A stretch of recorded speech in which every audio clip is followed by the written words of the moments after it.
Hey folks, this is Tim. We're going to start the podcast a little differently today. And just for a couple minutes here, we want to hold space for those who were killed last week and for their families and their friends, their communities, and everyone who is mourning their deaths. Mike is on the road heading down to Tennessee right now to teach. I wanted to invite my wife, Shauna, onto the podcast to share a little bit of the conversations that we have been having at home and that she has been having in the classroom with her students. But first, Shauna's going to read the names of the people who were killed as a way for us to begin holding space for them. Xiao J. Tan, Dao Yofeng, Soon Chung Park, Soon Chuk Kim, Hyung Yoon Grant, Yang I Yu, Delana Ashley Yan, Paul Andre Michaels.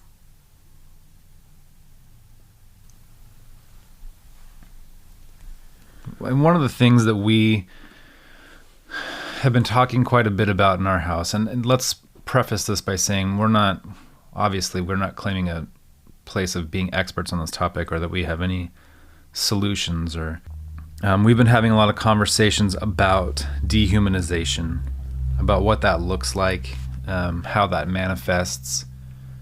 You know, there's a lot of information that whenever something like this happens, that we get bombarded with from all sides of the media, all sides of the opinion spectrum, and whether or not this was a purely motivated racial hate crime, or whether or not this kid was just all messed up from being grown up in evangelical culture and trying to reconcile sexual shame and that kind of stuff. Regardless of all of that, we have a pretty long history of dehumanization in this country, especially from white men, speaking just for myself, and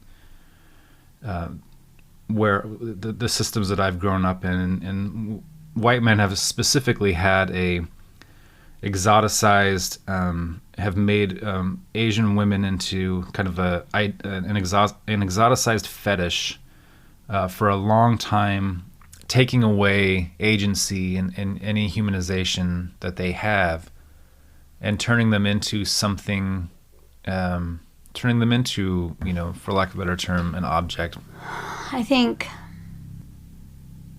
that we're talking about one person who killed all of these people, and we're watching at least one example of a police officer using language like "had a bad day," and that is not what you would see if this was not a white man who had committed this crime. And the recognition that even the way that we see this crime happen because it's a white man is different than the way we see a crime happen if it isn't a white man, if it isn't somebody who's been just given and who has continued to take and have power in this country. And regardless of whether you agree or disagree with these being hate crimes, and you think that it's just this young man's issues with sex addiction and shame or whatever, even if you don't agree with this being a hate crime, you know, there has been a huge uptick in Asian hate crimes and Asian hate rhetoric over the last few years, and that's just a statistic. That's just numbers. B, the way that most of our Asian friends and people from our community, they have received this as a hate crime. They have internalized these things that way, and they get to define this. We don't. And so one of the conversations that we wanted to have was, or we have been having, is just about dehumanization in general. And Shauna, you've been talking about this with your students in your classes through most of these incidents, not just this, but most of the... One thing that stood out to me with this one in particular, as our English team at our high school was just talking through how we would handle this with students at our school, one of the things that stood out to all of us was that none of us felt confident in saying the names of the people who were killed correctly. And that's something that we've been talking about all school year, that we have a pretty diverse population. About 40% of our students are white, and the rest of our students are not white. And all three of us teachers are white. And so we know how to say stereotypically white names correctly, and we're learning how to say the names of many of our students correctly. We're also noticing that many of our students give us a nickname very quickly that they know we can say correctly in order to let us off the hook to learn their name. And that's one example of dehumanization, of how our culture can very easily push that onto people that are citizens of this country and part of this country. And so I waited a whole extra day to talk about this because I was so nervous to say their names out loud and get a name wrong. And I have lots of students in my classes who speak 2 or 3 languages and are very incredible with language and with names. And so we shared some quotes from a Brené Brown article called Dehumanization Always Begins with Language. And so I'll just read a few of the sentences that we shared with our students. Dehumanization is a process. It's the psychological process of demonizing the enemy, making them seem less than human and hence not worthy of humane treatment. Dehumanization has fueled innumerable acts of violence, human rights violations, war crimes, and genocides. It makes slavery, torture, and human trafficking possible. It often starts with creating an enemy image. It always starts with language, and it's often followed by images. And so that's just something that we've been talking about in our classes this year as we have been reading different books, is what are examples of where we're using dehumanizing language and we're not even realizing it. And it's been helpful. It was helpful to have had that conversation all year in order to be able to hold space for the victims in this crime as a class together. This is the conversations that we have been having, and we wanted to make space for this on the podcast this week. And Mike and I have been talking a lot about how much we've just been grieving through a lot of these different things, how much grief we feel. We've talked about lament quite a bit on the podcast as well, and the idea of the Jewish act of holding Shiva in grief with one another and sitting with one another in grief, and trying to understand that these were human lives, that these were folks that were made in the image of God, whose lives were taken from them. I think as people who love discussing things, love discussing ideas, love discussing topics, I think it's very easy, at least for me, and in talking to Tim and knowing some of Tim's and Mike's conversations, it's easy for us to go so quickly to talking about what happened. And what I love about this idea of holding space are a couple of the things that it demands or expects. And that's taking away devil's advocacy and whataboutisms and replacing those with empathy and compassion, leaning into community and centering those in need, prioritizing physical, mental, and emotional presence over judgment. So much of this is about breaking cycles and unwiring culture. And as Christians, as a white Christian man who grew up in evangelical culture, so much of our culture was built on us versus them. And it's got to stop. The whitewashing of Christianity has got to stop. The shame culture has got to stop. We want to be a people that are known by our love, not our hate. We want to be a people that are known by community, not isolation. We want to be a people that are known for diversity, for inclusion, not segregation. We want to be a people that are known as center-focused, not boundary-focused. So the last thing that we want to do here is just pause and hold a little space for these victims, for these people whose lives were taken. We're just going to put a little piece of silence in here, and then we'll pick back up with our topic for today.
We have, as always, some people who I need to thank for joining us on the Patreon team.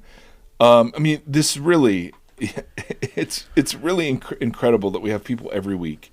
So Ellen, who we're going to meet here in a second, joined the Patreon team. Wesley, who I think I know and am friends with. Brian joined the Patreon team, and Karen, and Keith. Oh my goodness, guys, just thank you. This means so much, and it's so helpful.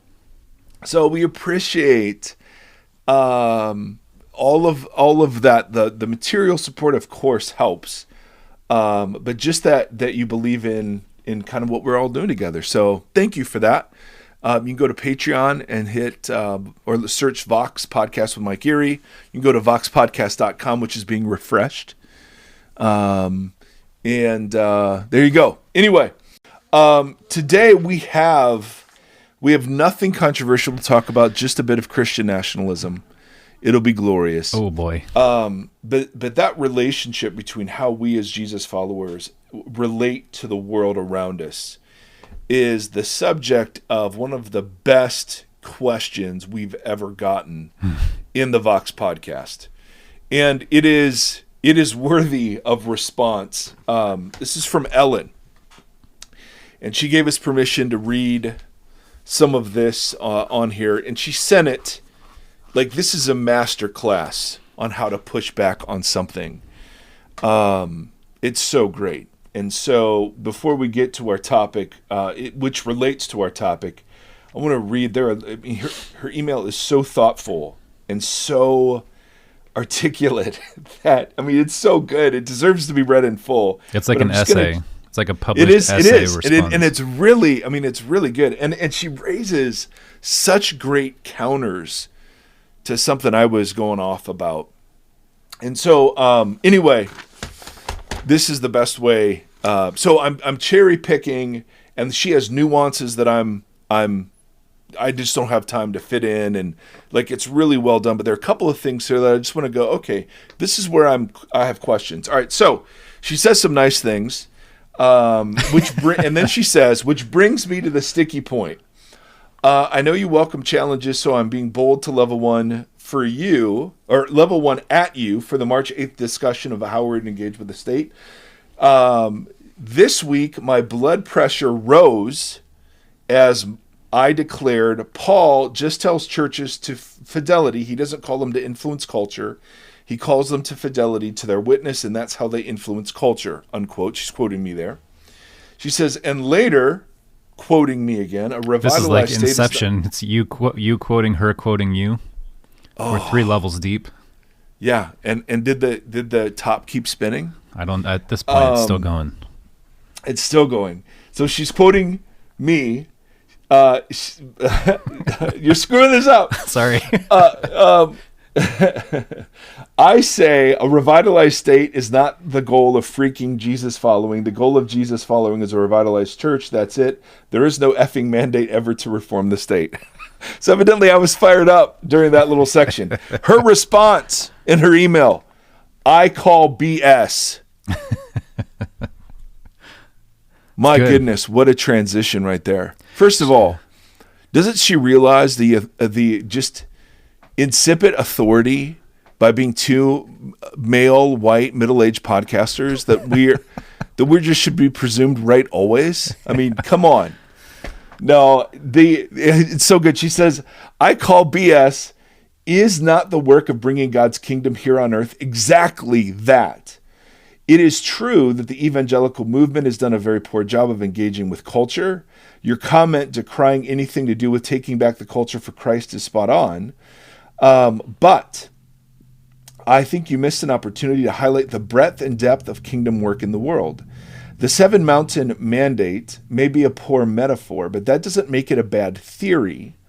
And unwise or even disastrous attempts at realizing it in the world don't invalidate its merit. And then she quotes David French in that article. Early, David says it's a concept that has its uses, but also wants to comprehensively. And if Christians, I'm so bad. It's okay. Suck face. Early on, he says it's a concept that has its uses, but it's also subject to profound abuse. He also follows that later with, if Christians want to be salt and light in the world, they should want to comprehensively cultivate true biblical values in American culture. He goes on to highlight the primary pitfall, which is the temptation to achieve the desired result through means of power and political or cultural control. It's not that we're not called to influence those spaces like government, business, or family, but that we should not seek to conquer and rule instead of working to transform them from the inside out and the bottom up. She quotes an author, Landa Cope, from a book. She chose 8 domains to study in her book, An Introduction to the Old Testament Template. And there, she says, promoting flourishing for all people, healthy communities, thriving businesses, and new scientific discoveries is kingdom work. And whatever way you choose to categorize it, is there any area of human life where we are not called to be doing this work? The foundation of the Old Testament template, she says she's only read about half, lines up with what Jesus said himself about the Sermon on the Mount. He did not come to abolish the law, to fulfill it. He did not need to come to teach us how to live. God had done that with the Israelites in the wilderness. They just hadn't remained faithful. If Jesus is not throwing out the Old Testament for the new, how then are we supposed to apply it? Miss Cope's premise is that God taught Israel how to be a nation, and Jesus' call is for us to go and disciple nations, teaching them God's way of being in the world, how to apply kingdom principles, not just in our individual lives and relationships and churches, but in our communities, schools, governments, and workplaces to bring about life as God intended. One last little paragraph. I submit the goal of following Jesus is not only a revitalized church, but of a revitalized family, community, society, state, and world. It is a call to promote human flourishing whenever we find opportunity, but the way in which we fulfill that calling matters. The Sermon on the Mount is an exhortation of how to fulfill our mission, but the mission remains the same, to make the kingdom of heaven a reality on earth. Does God not have anything to say about how we run our businesses, structure our healthcare, govern our communities? And she quotes by quoting N.T. Wright, and who can argue with that? So, first of all, Ellen, I know that was the most horrific read-through of a very articulate email in the history of the world. And secondly, I applaud the BS call. Absolutely. And thirdly, you raise so many great points. And I can only highlight, I mean, there's so much I agree with, but I just want to, for the sake of time, just respond to the bits where I'm like, I don't know about that. So totally, the thing I was arguing that, and the objections you have are totally fair and valid. Absolutely. You're not out of left field at all to think these things and to have that pushback. I have several things. First, should the kingdom life that we're invited into, should that impact families and communities? Of course, absolutely. But I would argue that's not the goal, that's the byproduct.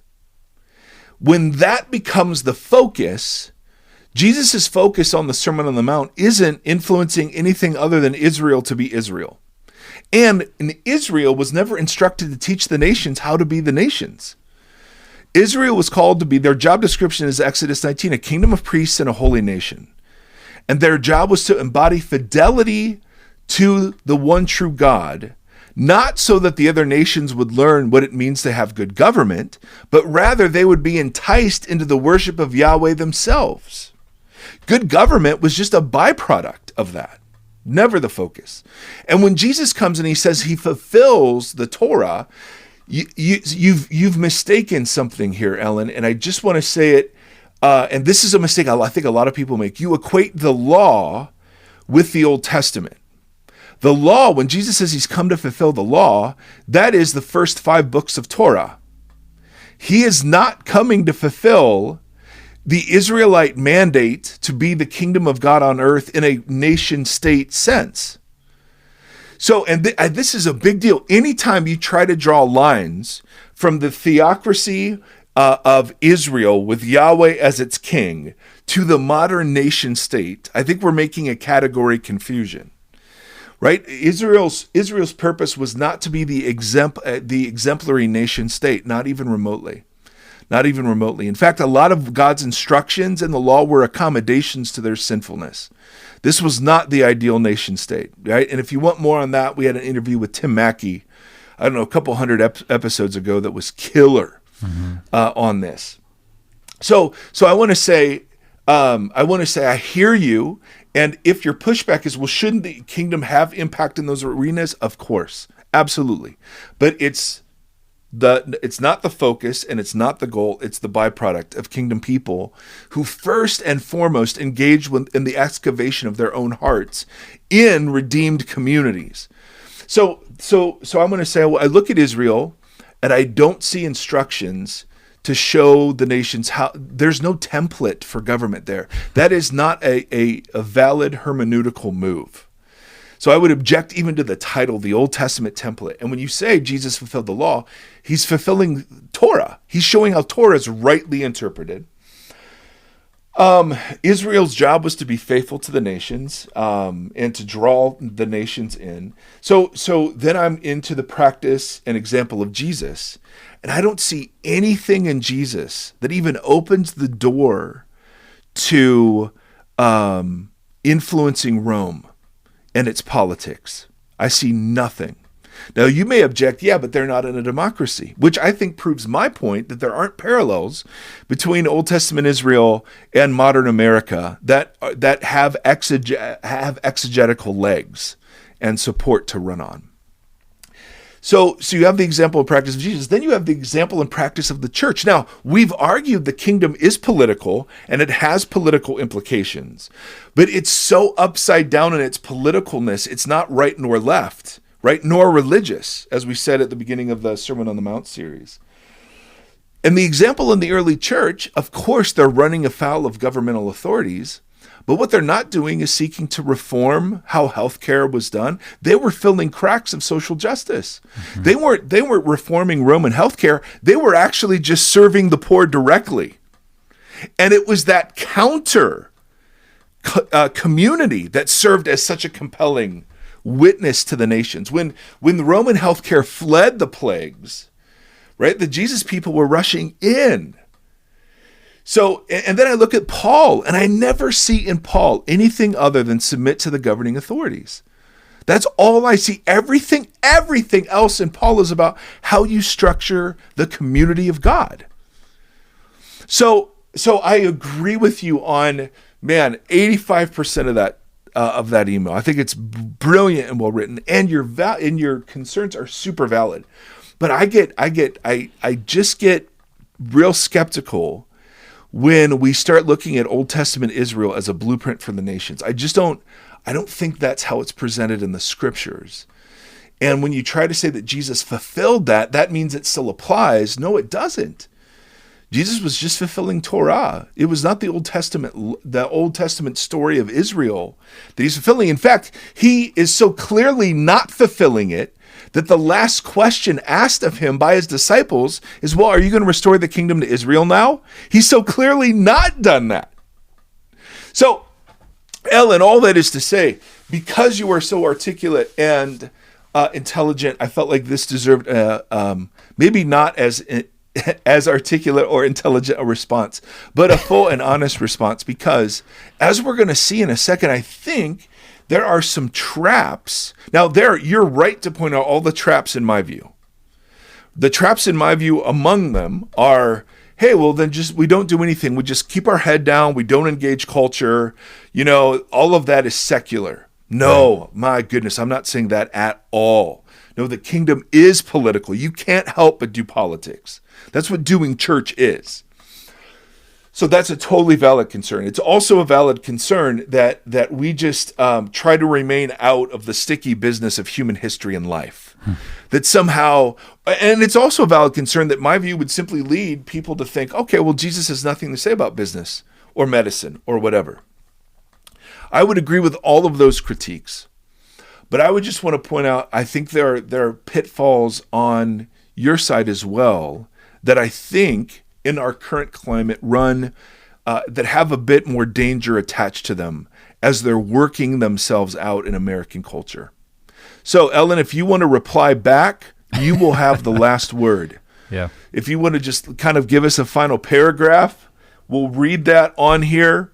And you have the last word on that, but my goodness, I spent a lot of time this week with your email in the back of my head, and that is the best compliment I can give. That was well done. So I hope I wasn't too forthright, but I felt like you were bold, and I wanted to be bold against some of the ideas. And so anyway, thank you for that. That is wonderful. Tim, anything you want to add to that whole convo?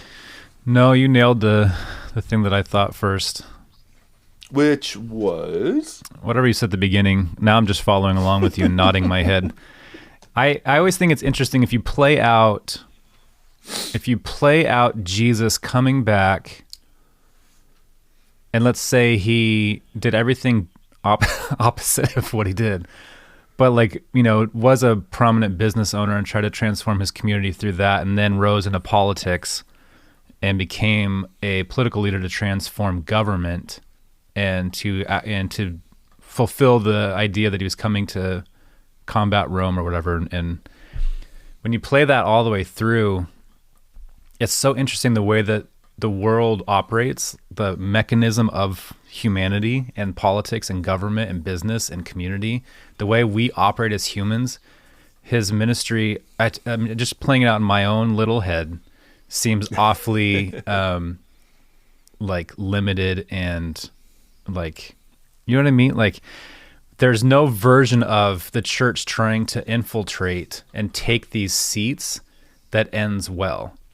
We see that end in these theocratic where people are really persecuted on a major level, or the church has to conform to an idea of government that it just doesn't.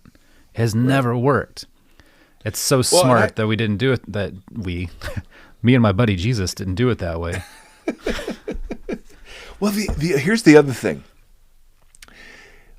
So when I think she quotes the author, talks about, kingdom principles, how to apply kingdom principles. Now, see, I have an objection to construing Christianity that way from the very beginning. The kingdom is not principles. It's not law. It's not rule. It's presence of Jesus. Right, which is what government is. And so who gets to determine what principles we carry forward if you're going to say, okay, well, let's go Old Testament theocracy, what basis then are we saying, okay, what's the template? How slaves are treated? How are you just cherry picking the parts of the template that you want to carry forward? Which you would. Well, you'd have to. Yeah. You'd have to, because you have ceremonial law built in there. You have civil law built in there, and so it's just I just don't think it's a good move to construe it that way. This and the self-help part of Christianity that's just about here Christian principles for marriage or business. I think that is a bunch of horse baloney that's just new legalism. And apart from the presence of Christ in the midst, are just other good, or just like any other set of rules and principles from any other basis. We're not proclaiming principles, and she's not saying we are, but I just want to. I don't like the idea that our goal is to propagate Christian principles. Our goal is to postulate. Whoa. Our goal is to populate the world with Christian people and communities. Like a prostate exam. It's getting close, man. Have you gotten postulated lately? I have not gotten postulated, but it's coming. So anyway, there's a segue. Let me segue us with a question. To where I think you're going, but I don't know because I'm not inside your head. I lost it. Never mind. There's a lot of thoughts of praline pecans. No, I want it. I lost it. I started thinking about postulating and prostate exams, and I lost my way. All right. Well, this, I think there's a little bit of a connection to a book I'm reading called Taking America Back for God. All right. So yeah, hello. It's by Samuel Perry and Andrew Whitehead. Okay. And it's Perry is a professor of sociology and religion at the University of Oklahoma. All right. And I follow him on the tweets, and he launched into a Twitter thread that's kind of a summary of some of the work he's done in his book. And it was how top 10 indicators you're seeing a Christian nationalist in the wild. Okay. Top 10 indicators that you're seeing Christian nationalism. All right. And I thought these were so interesting. And I want to really be clear that Ellen's question and that conversation is totally separate from this one, except for one point, which is about how America sees Israel and how much of America sees America in Israel. But that's it. Don't read anything into that. But I thought, oh my goodness, I thought we'd go over this list just a little bit. Yes. And compare it to the Sermon on the Mount. All right. So this is from Samuel Perry's Twitter. This was a thread, and it's from his book, Taking America Back for God. We need to get them on the podcast. I think that'd be super interesting. Yeah. But a lot of these I can be guilty of. And so this isn't about somebody else. This is just about our churches and our communities and how we see things. All right. So top 10 indicators, I feel like David Letterman. All right. Number 1. Does that make me Paul? Because I can't stand Paul. Oh, I'm sorry. No, of course. You're Tim. Okay. There are no Tims in late night. We need some. Us versus them thinking. He says, this is a dead giveaway. If a professing Christian clearly sees non-Christians as enemies, to be defeated, controlled, or kept separate rather than served, loved, befriended, they are thinking as a Christian nationalist culture warrior. The idea of dying for the unworthy is repellent. And I gotta say, I so resonate with that. The problem is, of course, that I do us versus them thinking when it comes to the people who think this. Yes. So it's so tricky and insidiously difficult to not demonize the enemies, who are demonizing the enemies. You know what I mean? It's just yes. like, I remember my question now, but we'll do it at the end. Write it down. I did. I just wrote it. I got it. Okay. That's quite a build-up. I hope. It's going to be earth-shattering, everyone. Gird your loins. So the Sermon on the Mount, you can simply not follow Jesus and have any permission to demonize or dehumanize anybody else and call that Christian. Now, we can call that something else, but that's not Christian. And that's where I disagree with some of my progressive friends, because they're just, I know that the self-rightness is just as, and the purity culture, and there's a new orthodoxy that unless you subscribe to it fully formed, buddy, be careful. And I just see I shouldn't say so many, but I see some parallels between the fundamentalist culture that I was raised in with the new fundamentalist culture that's just built around a different conception of justice. And it's still, but the demonic part of it, it's still us versus them. And Jesus, I mean, my goodness, if we learned one thing from the sermon, you cannot, if you're going to follow Jesus. I mean, Jesus even says this: if anyone claims to love me, but hates his brother or sister, he is a liar, and the truth is not in him. Okay, well, that's about as clear as you can go. Now, that doesn't mean we don't feel these feelings, right, but it means that we don't label that Christian, and then B, that we're under constant renovation between the Spirit, the Scriptures, and the community. Constant renovation. I like that. I think that's a key idea. You're a key idea, Timothy. Well, the word renovation is from D. Willie. So renovation of the heart. There he is. You can't escape him. Secondly, culture versus person. When a Christian talks about the, quote, Christianity people need, does it sound like they're talking about a culture, values, morals, worldviews, and behaviors, or a person, Jesus? Christian nationalism isn't about folks meeting Jesus. It's about white conservative values being dominant. And that, I think that's what I was getting to about the whole principles thing. You know what I mean? If everyone just followed Christian principles, our country would be better. Right. Well, that's true and that's false. Right? I mean, certainly if we all work to put aside anger, yes. Yeah. If we all just agree to that. Would be better. Yeah. Just let's start there. Everybody sign this form that you're not going to do X, Y, and Z, and we'll all be good. Because we know that nobody will go against the form they signed. Exactly. Because we can legislate that. Right. But I think this is super important.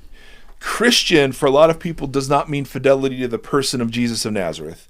Christian means adherence to certain ways of seeing the world that lead to certain patterns and behaviors. I think that is absolutely critical. Thirdly, contempt for the cross. Christians don't take up their cross in Christian nationalism. Because real Christians don't lose in this life, they win. And laying down one's rights for one's enemies is like surrendering. It's un-American. It's for losers. Boom.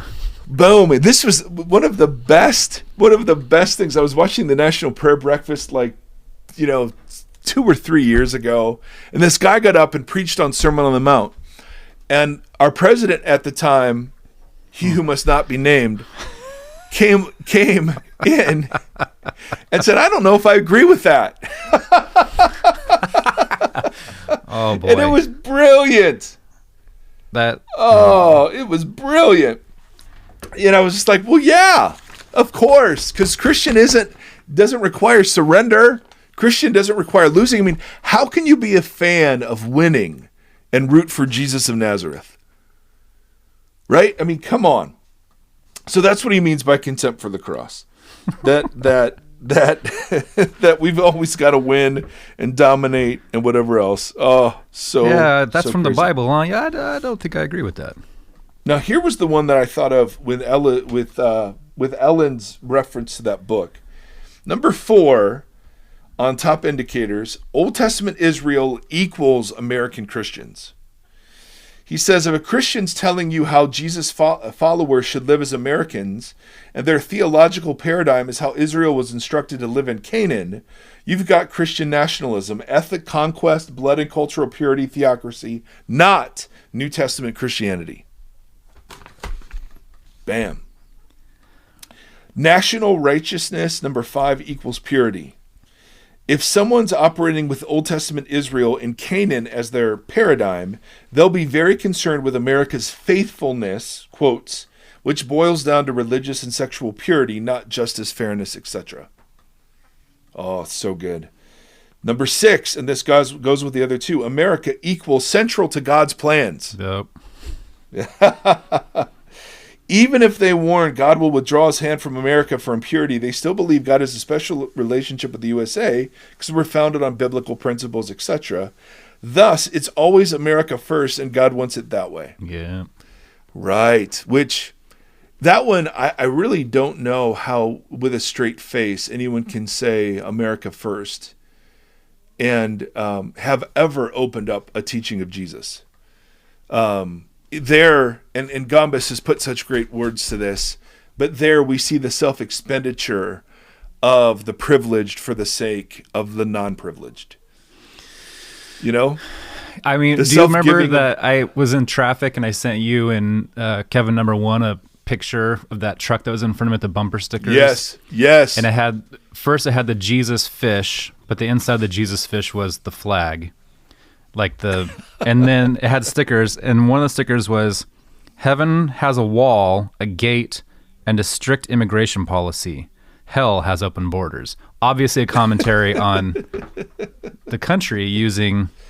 Right. And there was other ones, there was a few other stickers on it. But it was exactly that. It was this America First mentality shoehorned into That's right. Scripture. Into Jesus fish. Number 7.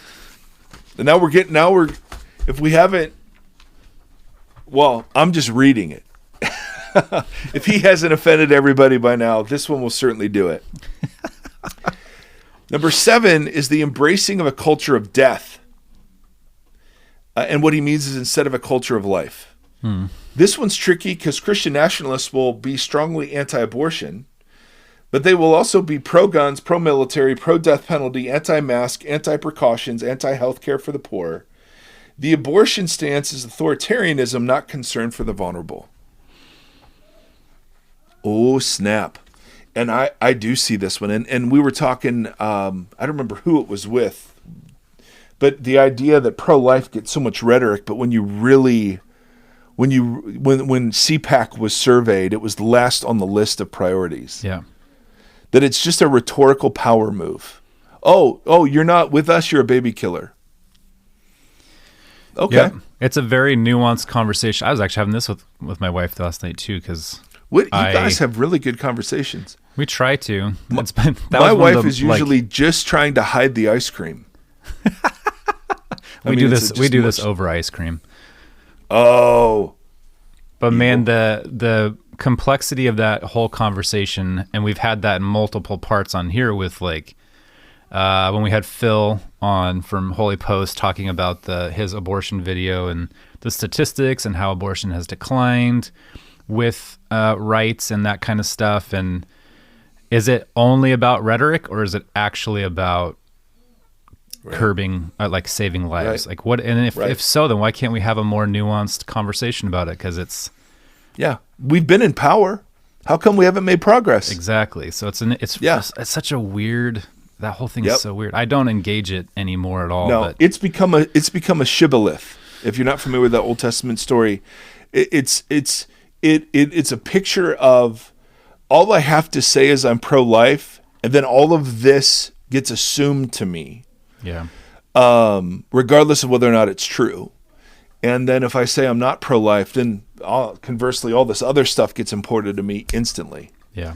No room for growing, no room for nuance, no room for, hey, can't we care for the moms too?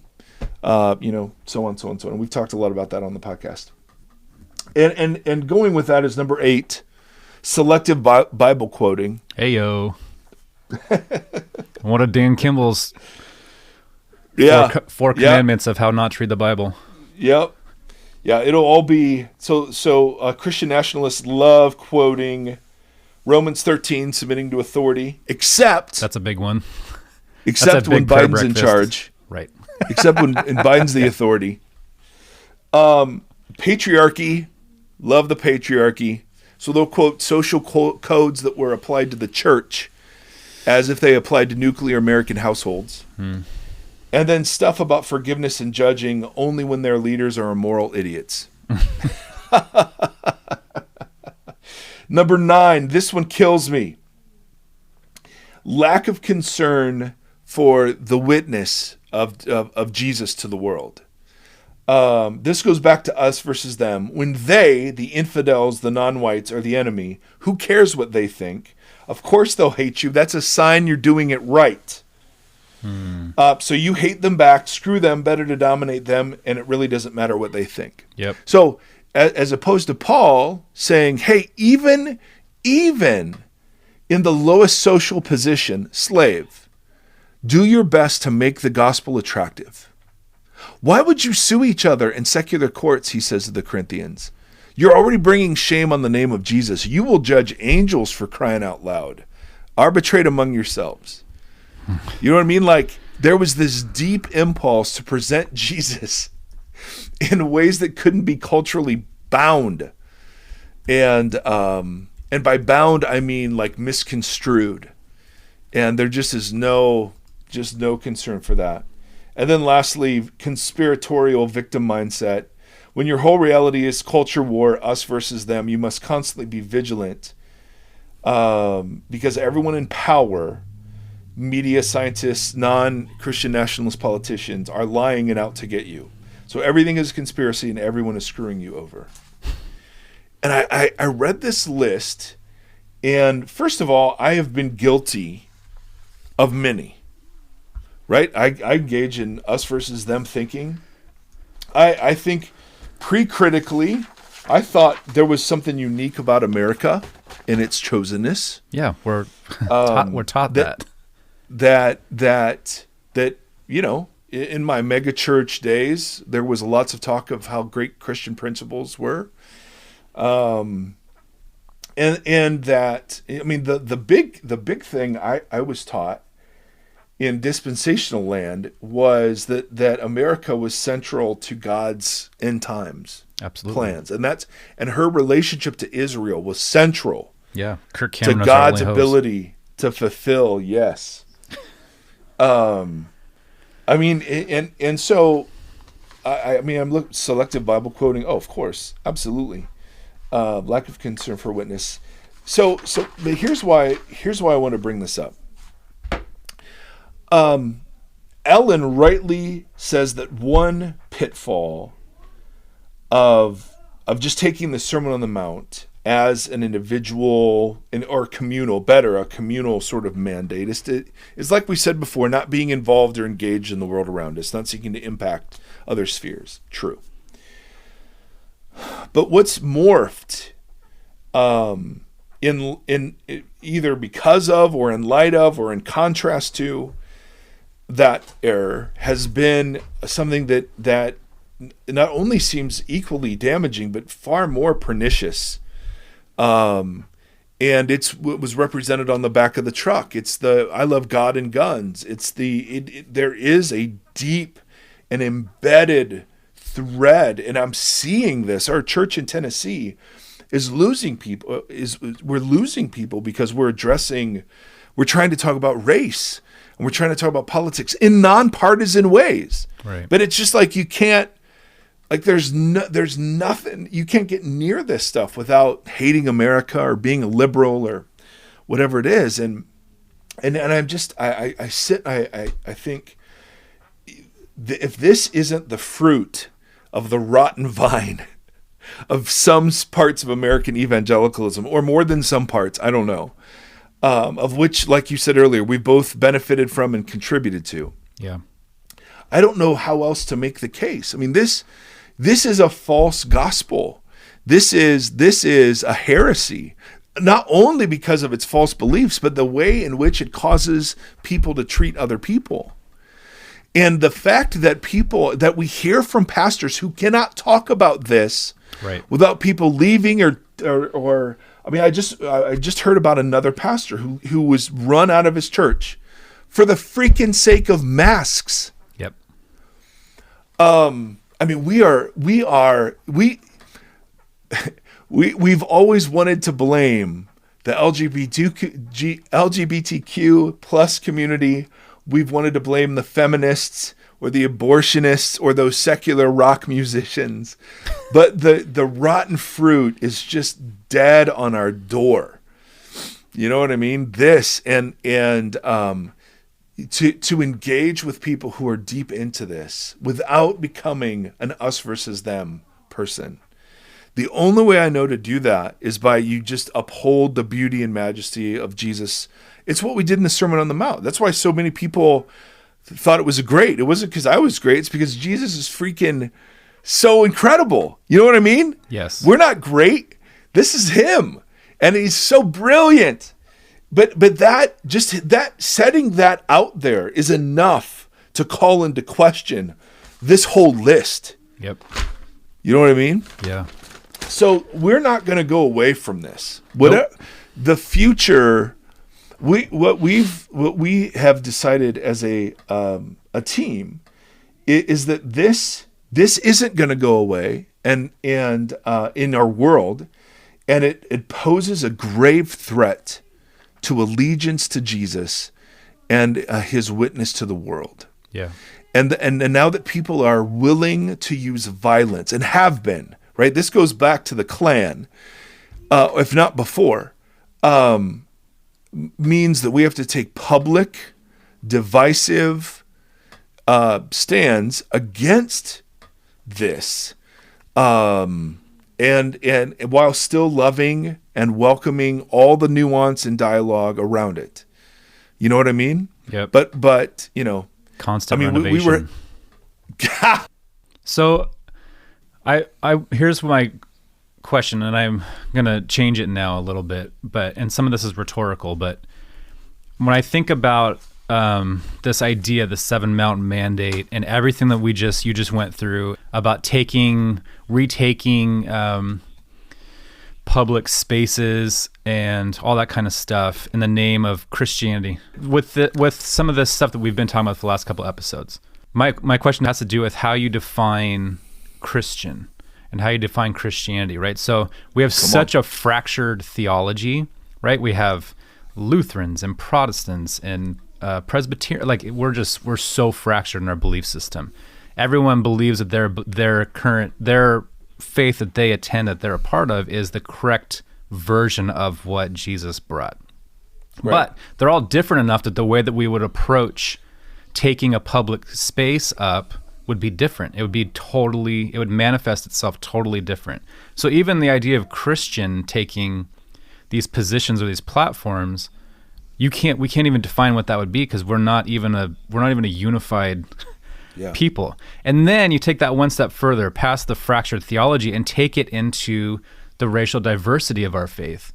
What a black man or a black woman has experienced as a Christian in this nation alone is dramatically different than what I have experienced. So when we talk about the slave comment and how to, I can't remember exactly what you said, so I don't want to butcher it. But the fact that we, as a Christian nation, put together a slave Bible, right, and just selected the verses that said, "Here's slaves, obey your masters," and just to keep we want slaves to find Jesus. Of course, we're Christians, but we do not want them to try to break the social structures that we've set up. So we will rewrite the friggin' Bible so that they think and know that they are less than and will stay in their lane. That is a fractured theology that's fairly recent in our Christian American history. What a black man or a black woman, the way that and I'm not speaking for them because I don't know, their history is so violently different than mine that their theology is that has to be taken into account. So this fractured, or the Asian diasporic, everybody has, we're so varied and our histories are so different and so violent and so many people have been suppressed in the name of Jesus, building a Christian theology to run a country or a business or anything on, there's no blueprint for that. It literally can't happen. Like, it's literally something that can't happen. No, that's so interesting. And one of the best pushbacks in 2015, when we were doing the Make America Great Again, I was seeing some Anabaptists go, okay, which America are we going to make great? Yeah, exactly. Where women couldn't vote, where we owned slaves, where we enshrined the non-personhood of slaves into our Constitution. I mean, which America is going great? The one that pillaged Indians? I mean, what? Right. Native Americans, excuse me? Yep. And that's exactly the point you're making. Yep. So not only do you have a problem defining Christian, but then you have a problem defining America. Yep. Right? Where was the ideal? I mean, because it seems like to the the Christian masculine ideal was in the 50s, baby. Yeah.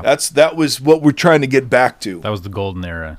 Enough of these beta males, for crying out loud. So it's such a hard balance to engage charitably and to still engage and to do it in a way that doesn't just become critique over and over and over again. I mean, because I read that list and I see it. I see it in my family. Yeah. I see it in our churches. I see it personally in conversations I'm having. And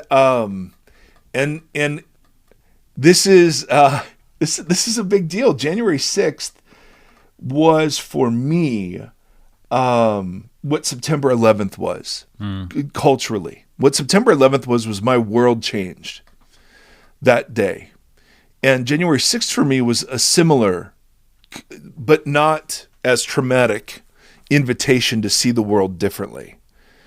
And so instead of contending for Christian principles in business, I want to contend for Jesus in the church. Because we're not seeing him there. Yeah. And the only definition of Christian that means anything is it's got to be Jesus shaped. Yeah, I mean, it just doesn't work. And you look at the Sermon on the Mount, and it's like he's literally just kind of saying that over and over again. Like, these structures don't work. Here's what it is to be a follower of mine, and it's all the communal conversation, and none of it is like this domineering. And he just keeps turning that over and over again. Like, you don't get it still, one more time. You don't get it still, one more time, to make it as kind of simple, the most simple conversation possible. Yeah. It drives me nuts. So anyway, as we go forward as a little community and as a church, and as Christian communities kind of all over the world, I think, at least in the West, we have to wrestle through this. And what we can't do is just write people off. We can't just dismiss them. We can't just, right? I mean, you can't. So to me, there's some undiscipling that has to go on and some rediscipling that has to go on. And so I'm very much, interested only in that which furthers the beauty of the person of Jesus. Yeah. Loads of questions about other things, loads of opinions about other things. But until the project embraces the person of Jesus in all of his Jewishness and all of his particularity and all of his glory and grandeur, we're just going to be fruitless in addressing the symptoms, and so I don't know. I have a great deal of hope, as we've said many times on the podcast, because this sort of big deconstruction and exposing of what Christianity is, it is a brutal splash of water in the face to those of us who labored. You're seeing that renovation. You're seeing, and you have these great voices who are bringing great new perspectives for us to hear and see and to open up the conversation. That's Yeah. happening on grand levels like Beth Moore, and it's happening on smaller levels and daily conversations. And Like Tim and his wife. that's right. We're That's solving right. the world around the dinner table. I love it. That's what dinner tables are for. Ellen, I hope we've represented you well. I don't know. I feel super sensitive about that. And so, just because you were so gracious with us, I want to make sure you feel the same way. If you're listening and if you want to talk about one of these 10 or you disagree, would love your thoughts, because this for us really is meant to be a conversation. Yeah. But I just thought this was a fascinating list and a distilling of lots of different threads I've seen. And if you want to read the book, I'm just starting it, so I can only give you a recommendation of the tweet thread, which was, I thought, really interesting. And then the way they frame what Christian nationalism is really interesting to me too. Because they say it's not Christian nationalism, it's Christian nationism. Ooh. It's the idea that there can exist a Christian nation. And yes, it's beautiful. It's absolutely beautiful. And if you want to read more, we started the Sermon on the Mount by referencing Lee Camp's book, Scandalous Witness. Right. He presents an Anabaptist, and so I'm channeling, particularly the podcast we did that was called Neither Right Nor Left Nor Religious. That was actually a chapter title from his book that we riffed on for a while. But that's a great book if you're curious about how you can conceive of America and Christianity in kind of different ways. So encourage you to check all that out.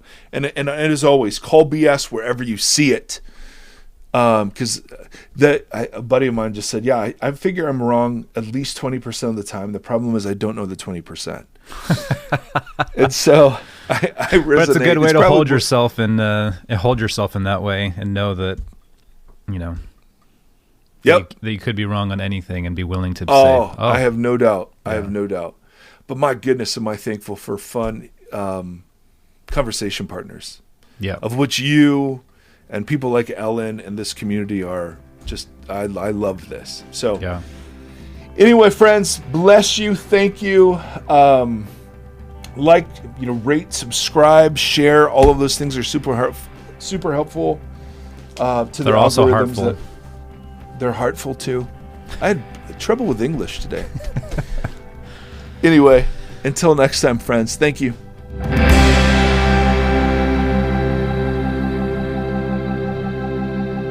Thank you for listening to this conversation. The Vox Podcast is a 501c3 nonprofit organization that is supported by listeners like yourself. If you'd like to partner with us, you can do so at patreon.com/Vox Podcast. You can also engage with the hosts on social media at facebook.com/Vox Podcast, on Instagram @Vox Podcast, and on Twitter @Mike Erie. Thank you for walking this road with us.